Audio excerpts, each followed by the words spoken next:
Hey everybody, Blaise here, and as a lot of you know, I love to draw animals. I've been doing it for years, ever since I was a little kid. And you know, to get better at it, you have to draw from life. There's no other way around it. Drawing from life gives you something that photographs can't give you. It gives you an experience. You see the animal in 3 dimensions. All of these really add up to giving you a better experience. And this is something that I've done for years and years and years, and I'm always harping on it. But obviously drawing animals from life can be difficult because animals, they don't want to sit there like a model sitting in a studio. They move around. They've got their own agenda, and it's up to you to kind of follow them. So whether you're drawing them in the wild or drawing them at the zoo or drawing them in your house, if you're drawing your dog or cat, there's a few things that I've developed, I've figured out over time that help me when I'm sitting down to draw animals. So I thought I'd put together a little video today and talk to you about it. So why don't we get into drawing animals and some of the things that I keep in mind when I'm drawing, okay? The first thing, especially if you're going to the zoo and you're seeing animals that maybe you don't see every day, animals that you've never seen before, so many people, the first mistake they make is they get in there and they start to draw right away. I always, even though I know a lot of different animals, I'll go and I'll just sit there and I'll watch the animal. I'm looking at shapes, I'm looking at rhythms, I'm looking at flow, I'm looking at proportion, I'm looking at all these different types of things before I ever put down pencil to paper so that I can get a sense of this animal. So it's very, very important to just sit there and just relax and just soak it in and observe, okay? So that's the first thing. Next, so this is kind of cool. This is what I do. When I'm about ready to draw, or when I am ready to draw, I take a mental picture, and I don't mean just going, you know, like that. I actually have a method that I use to get a picture in my mind. And it's a weird thing, but I do it and it really works. And maybe some of you do it, but what I do is I'll look down and I'll look up very fast at the animal and look down again. And what that does is it flashes an image in my head. I'm left in my brain very quickly with that last image that I saw of that animal, and I'll very quickly scribble it in. That's the first thing I'll do. So it literally is this. I'll go like that. I'll look up, look down, look up, look down, look up, look down. And if you do that, you'll be left with these little freeze frames in your brain. I know it sounds weird and it looks weird, but it works, trust me. And with more practice, you'll be able to get that image to freeze in your head, and you can jot it down really fast. And then once it's jotted down, once it's scribbled in, you can look at the animal again and start getting your details, start getting your proportions. You can start readjusting.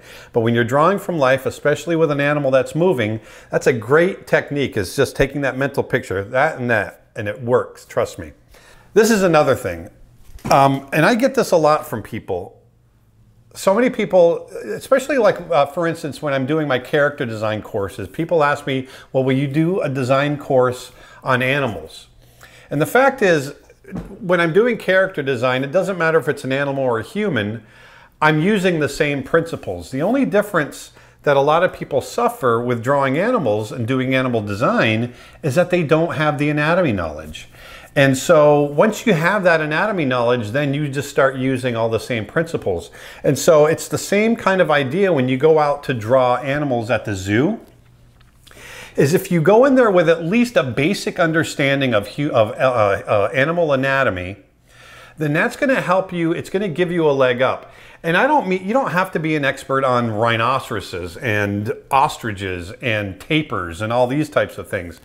But you'll start to discover, when you start looking at animals and you start looking at animal anatomy, you're going to start making discoveries like mammals that are four-legged have evolved to have, most of them have their legs underneath them, unlike lizards like crocodiles and reptiles like that have their legs out to the side, and they move a little differently and they're built a little differently. Most mammals are built basically the same if they're four-legged. They have, they have shoulder blades, they have an upper arm, they have a lower arm, they have all the same parts that we do. They even have all of the same muscles. They're just proportioned differently. And once you understand that, then you can start to understand when you're looking at an animal, oh, that's the shoulder. Oh, that's where the shoulder blade goes. Oh, that's where the trapezius muscle is. And all the different aspects that make up the basic anatomy of an animal, you're going to be able to kind of adjust that from animal to animal because it is basically the same. They all have the same muscles with very few exceptions, the same muscles, the same bones, just shaped differently. And once you understand that, then you can start to apply it, and that will help you with your animal drawing when you're drawing an animal that you're not quite familiar with. And so as we're looking through this, you can see that, look at the leopard, for instance, at the very top. If you look at that skeleton, you can see the shoulder blade, you can see the rib cage, you see the upper arm, the lower arm, all that kind of stuff. They've got all the same parts that we do, but go ahead and jump over to the deer. Well, you're gonna see, okay, well, there's the shoulder blade, there's that rib cage, there's the upper arm, there's the lower arm, and actually, you know, what looks like a knee on the deer is actually the wrist. So if you look at the pelvic area, the pelvis area, all of that is the same.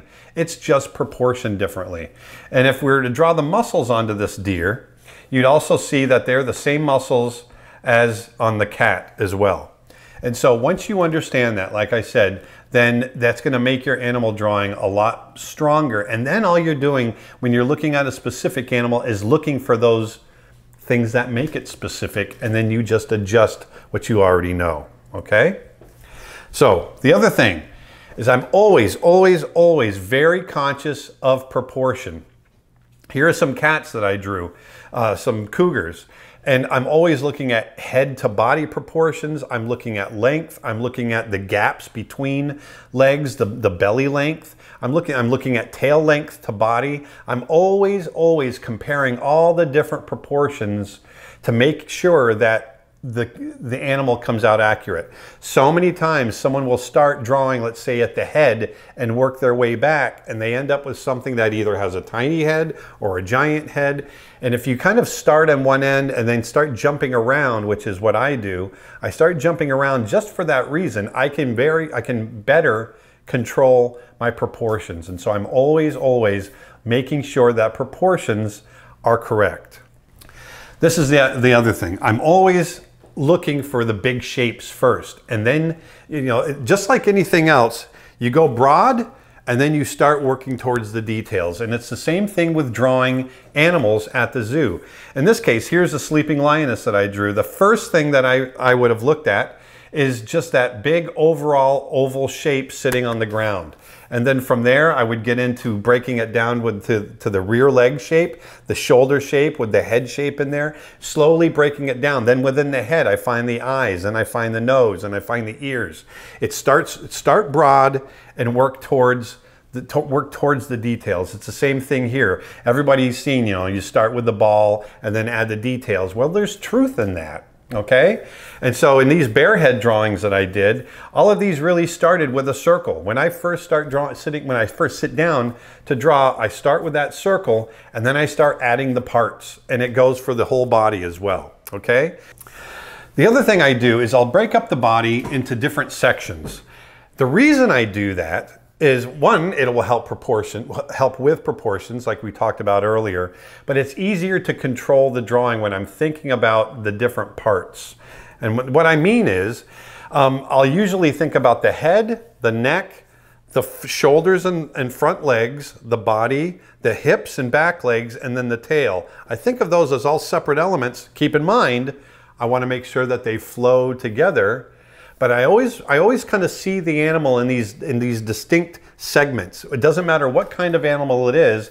I'm always looking for the hips and back legs, the body, the shoulders and the front legs, then the neck, and then the head. And one of the other reasons I think about that is, for another point that we're going to get into in just a minute, is that these are major parts of the body that will overlap. And so when you have foreshortening, a lot of times those are the shapes. It's the hips and rear legs, the midsection, the shoulders. Those are the shapes that you're going to see as overlapping shapes. Okay, and we'll get into that in just a second.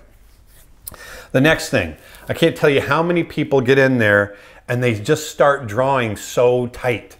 Get in there and don't be afraid to mess up. Drawing on location, it's not about creating a masterpiece. It's about observing and recording and adding to your visual library, that library that you keep in your brain. So many people ask me, well, how do you draw cats, out of your head? How do you draw horses out of your head? Well, it comes from sitting there and observing them and drawing them over and over and over again, and automatically it just starts to record in your brain. Now, I've done tons of bad drawings, so it's not really about doing great drawings. It's about recording the information so that eventually down the road you do start to see the proportions correctly. You start to feel the details. You start to understand how to put that animal together without actually having to see that animal in person. And so all of that starts with being loose. I try to find the flow. I try to find the shape. I start broad and I work towards the details.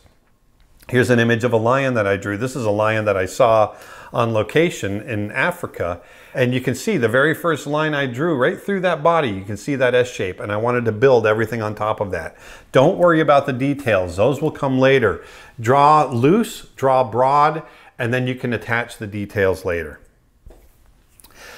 Just like I was just talking about with the male lion that I just showed, I try to find flow and rhythm through the body. Try to find that gesture, because then it's gonna give your drawing grace. It'll give your drawing fluidity, and you can attach details to it. So for instance, these are some elephant drawings that I did, and as big and bulky as elephants are, one would think that, well, it's hard to find a nice gesture, a nice rhythm through their body, but it's actually just the opposite, especially with their trunk. That trunk provides them just this beautiful fluidity through their body. And you can see through these drawings, this is what I was trying to do. Look at the drawing in the upper left. Starting with the back legs, it flows right into the spine, which flows up through the head and right out the trunk. And with the other ones, with the trunks raised up in the air, you can see the same thing. And then the image with in the upper right, you can see, starting with the trunk or the tail, you can go either direction. It just creates this kind of spiral circular pattern that just goes right through the body. And so I'm always looking for that first so that I can attach the details onto it. It's the same thing with drawing this tiger. Quite often I'll change the position of the tail to match that line going through the body so I can get this fluidity moving through. And you can see that's what I've done here in a couple of instances, especially the tiger on the lower left. I really wanted this S shape going through the body right up into the eyes, and so you can see that there. And then the one that's in color in the upper right, same thing. I wanted this S shape going right up through the body. So look for the fluidity, look for that line of action going through, and then start attaching the details onto it. Another thing that would help, that really helps, especially because you're looking at animals that are moving, and especially with four-legged animals, it's hard to understand what the foot placement might be. So if you go in there with a basic knowledge of animal locomotion and the way that they walk, then that's going to help you, because if you know that the right foot is on the ground and the left foot is reaching forward, then as an animator, I know that, okay, if the right foot's on the ground and the left foot's reaching forward, that means the left rear foot has just come forward, it is on the ground, and then the rear right foot is on the ground but further back. I automatically know the placement of those feet just based on where I'm placing one or two other feet. And so if you understand that, then it really helps with posing. You can get more accurate posing, especially with an animal that's in action. Well, obviously, if it's in action, a sleeping animal, you don't have to worry about it. But here, for instance, you can see as we move through these bear walk cycles and the cub running, there's very specific places that the feet land or when they're off the ground that are important to make that pose accurate, okay?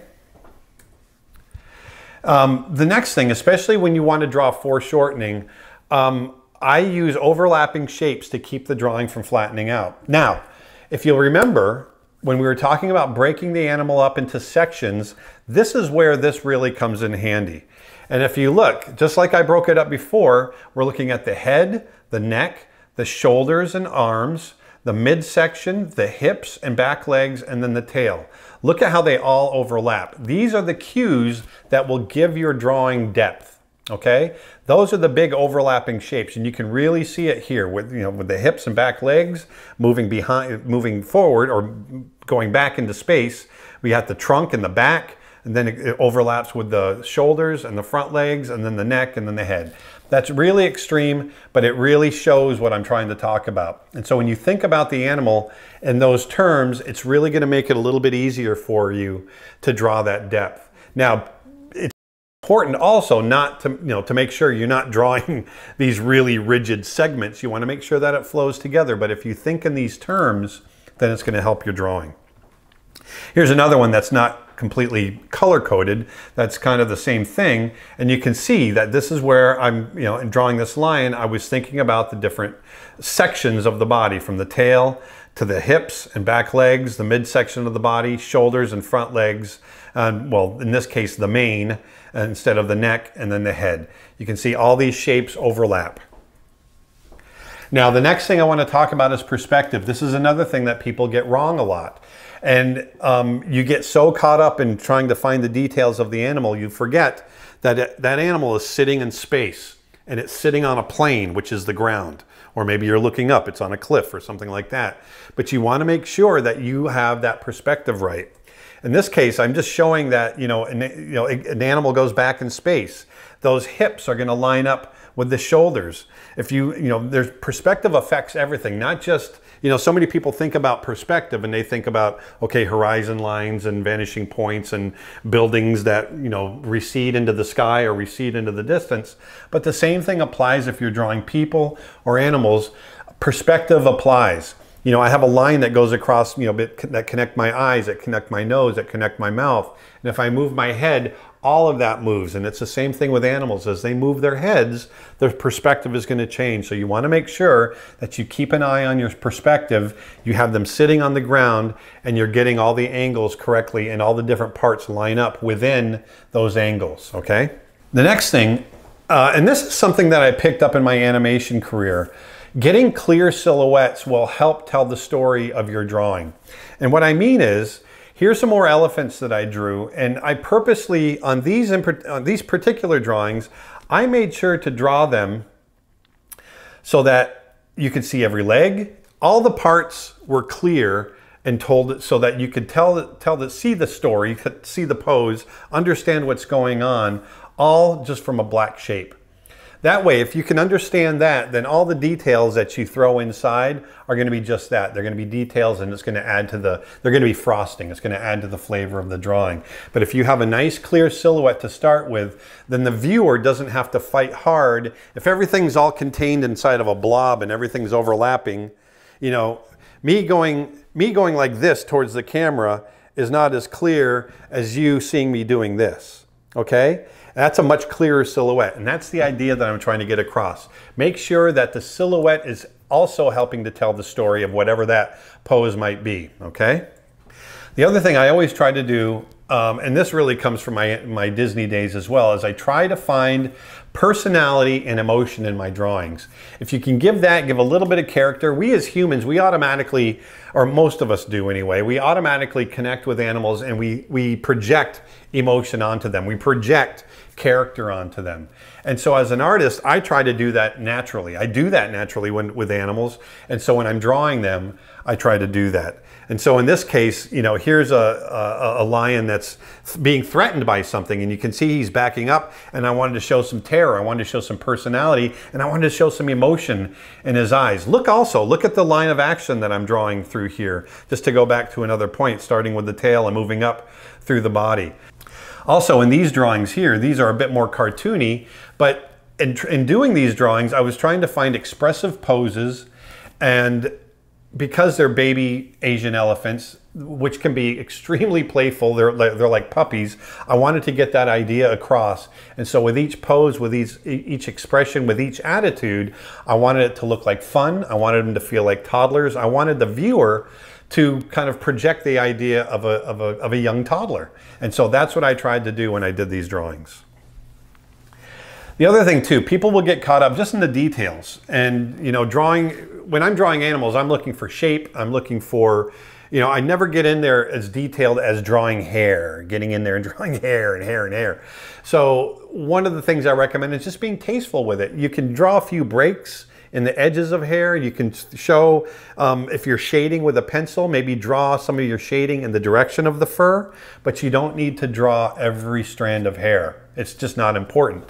So here, if you look at the bear in the upper right, that's just straight line drawing. And what I've done in the one in the lower left, and I found places to break up the fur, to break up the line work, so you get a sense of fur without drawing every single hair in the bear. Every single hair in the bear. That sounds funny. Okay, next. When I go out and draw animals on location, one of the things I love to do is bring my watercolors. And I really recommend it. If you don't paint, give it a shot. That's another thing I recommend, is get out of your comfort zone and try some things that you've never done before. These are some drawings that I did when I was in Africa. I went to a little elephant orphanage and I sat there and I sketched the elephants. The one thing that washes will do for you, the color washes is what I mean, these broad swatches of color thrown down very quickly, is that it fills in details, it suggests details that aren't there. These drawings, if you see them without the color, are very quick, very sparse. There's not a lot to them. But once I throw some color in there, it holds them together a little bit better and gives them a bit of a boost. And so I'm always looking very quickly to throw down some color, to throw down some value, something that will give that drawing just a little bit more edge, a little bit more interest. This is another thing, you know, when you're drawing, if you look at, so take for instance the silhouette. If you look at an animal that, and you're drawing that, and silhouette is equally complex all the way around, that drawing will become boring. The same with the interior. It doesn't even have to be the silhouette. If you end up with a drawing that on the interior, you have equal amounts of detail and all this all over the place, it becomes very boring. So what I do in my drawings is I try to find places where I can be very simple and quiet, and then other places where I can add some simplicity. It's just like music. If you think about music, good music isn't just ba ba ba ba ba ba ba ba. That's just boring. But music has gaps, and it has highs, and it has lows, and it has notes that go up and down, and they go all over the place. And if you think of drawing in terms of music, then you're going to start to understand what I'm talking about. In this drawing, for instance, even though it seems obvious, as you go down the back of the animal, of the lioness, it's a very simple line of action that starts in the tail and goes up along the back. Very little disturbance and goes right out through the nose. But then as you get underneath the animal, there's a lot of complexity with the legs and the anatomy and all of that. But it helps tell the story of this pose in a more interesting way. If you look at the body itself, there's a nice big quiet open area set against the details of the head and face and shoulders. Like I said, it seems obvious in this drawing, but I could have drawn any pose of this lion in ways that it wouldn't have been that clear. And so I purposely chose this pose in order to hit some of these quiet and not so quiet areas. The other thing I like to do is I love to work on a mid-tone paper. Strathmore makes a great pad that's gray, or it's a warm gray also. You have two that are, one's cool and one's warm gray. And I love to work not only with a pen or a pencil, but also come in with a light color, and you can pull light values out. It'll just give you a little bit of a better edge. These are some sketches that I did at a bird sanctuary of a bald eagle, and I happen to have a white ballpoint pen. It's a pen made by Jelly Roll, if you're interested. Jelly starting with a G, not a J. And you can see that, adding that white pen just gives it a little bit better edge. And here are some sketches that I did of a lioness. And once again, I could have just left it with just the regular dark line, but going in there with the lighter pen, with the light value, now all of a sudden you've got three values, and it just gives it a little bit more dimension, it gives a little bit more form, and they look better. And I just think it's a little bit more tasteful. So that's what I think about. That's kind of all in a nutshell what I think about when I go out and I draw animals. I can talk till the cows come home, but you really will not get better unless you get out there and you do it and you just draw and you suffer through bad drawings. But also do your research. Understand what you're drawing before you start to draw it. You know, all of this, these aren't things that someone taught me. These are things that I've gone out and I've discovered. Okay, so you'll discover your own methods as well if you just get out there and do it. So whether you're drawing your dog or your cat or your mouse or your hamster or your gerbil, or you're going out to the beach and you're drawing seagulls, or you're going to the zoo and you're drawing elephants and lions, take some of these methods that I've told you and put them to work and see if they work for you. I'd love to hear from you. I'd love to see your drawings. So anyway, I hope this helps. I hope you go out and have a great time drawing, and I'll talk to you next time. Thanks. Bye. Hey, thanks for watching. If you liked what you saw, please hit the red subscribe button down below. Spread the word. And also, if there's something that you're not seeing that you'd like to see, let us know. We'd love to hear from you. Thanks a lot.